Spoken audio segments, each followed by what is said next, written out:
Istana yang paling indah adalah keluarga.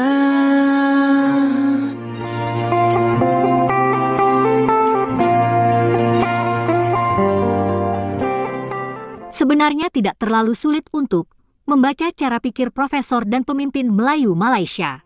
Tidak memerlukan gelar doktor, apalagi profesor, untuk sekedar mengerti apa yang sebenarnya terjadi di negeri ujung Medini. Orang awam pun paham, sikap suka mengklaim, gemar mengaku-aku, sebetulnya menunjukkan kelemahan diri. Di zaman anak-anak, kita sering menyombongkan diri seperti itu. Untuk menakut-nakuti teman sepermainan, kita kadang suka berbohong, mengaku mempunyai paman tentara, atau memiliki kerabat yang kaya raya, dan seterusnya.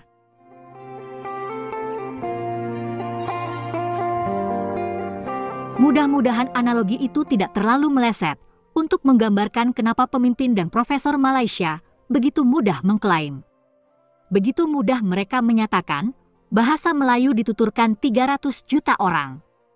Begitu enteng pula mereka memaksakan bahasa Indonesia dilabeli dengan nama Melayu.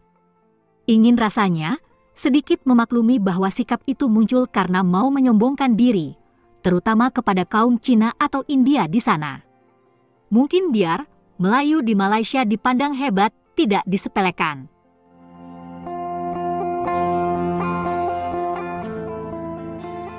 Tapi, membiarkan sikap kekanak-kanakan dan penuh ilusi seperti itu, jelas bukan sikap yang tepat. Kita seperti membiarkan orang hidup dalam mimpi, tidak menginjak bumi. Sikap mengaku-aku atau mengklaim itu terjadi, karena mereka tidak mampu mengembangkan bahasa Melayu di Malaysia. Bahasa Melayu di Nusantara memiliki puluhan dialek. Di Malaysia, hal ini masih belum bisa dibakukan sepenuhnya. Negeri ujung Medini juga gagal menjadikan bahasa Melayu sebagai bahasa persatuan dan bahasa ilmu. Itulah nasib bahasa ibu atau bahasa daerah. Ketika hendak dijadikan bahasa baku dan bahasa ilmu, tidak mudah. Masing-masing dialek akan punya ego sendiri, tak mau dikalahkan. Taruhlah, bahasa Jawa mau dibakukan. Mana yang dipakai, bahasa Jawa Timur, Jawa Tengah, atau bahasa ngapak? Mirip itulah yang terjadi pada bahasa Melayu. Karena, justru bahasa Indonesia itu adalah bahasa buatan, bahasa yang diciptakan, menjadi lebih mudah menjadi baku. Walaupun, tentu saja akarnya adalah bahasa Melayu.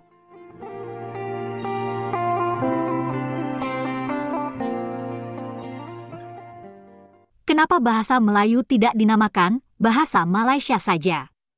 Selain akan lebih mudah jadi bahasa pemersatu, akan mudah juga dibakukan. Jadi, tak ada pertarungan antar dialek. Semua itu adalah pilihan kebijakan negara, dan penentunya adalah politik.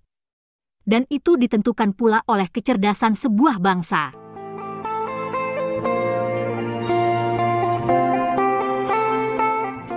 Walau gagal mengangkat bahasa Melayu di dalam negeri, selama ini Malaysia juga membuat propaganda, seolah-olah bahasa Melayu berjaya di luar negeri. Publik Malaysia terlanjur percaya hal itu karena terus-menerus digaungkan. Kenyataannya, bahasa Indonesia yang mendunia. Berikut ini hanya salah satu contoh pemberitaan soal bahasa Melayu. Penguasaan bahasa Melayu di peringkat antarabangsa boleh diperlihatkan melalui bidang pendidikan. Kementerian Pelajaran Malaysia dan Kementerian Pengajian Tinggi bekerjasama dengan beberapa buah institusi tinggi yang menawarkan program pengajian bahasa Melayu di luar negara. Majlis Antarabangsa Bahasa Melayu MABM telah ditubuhkan pada tahun 1997 untuk menyelaraskan semua kegiatan dan pengajian bahasa Melayu di luar negara.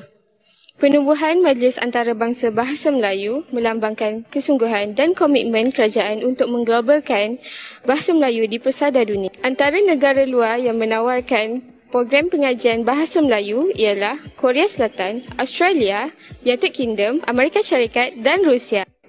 Buat para penonton, berbanggalah bahawa bahasa Melayu merupakan bahasa ibunda kita. Tradisi yang paling bermakna adalah keluarga. Mutiara tiada tara adalah keluarga. Selamat pagi emak, selamat pagi abah. Mentari hari ini berseri indah. Terima kasih emak. Terima kasih ya teman-teman sudah menonton video kami. Tetap sehat dan semangat. Sampai jumpa lagi.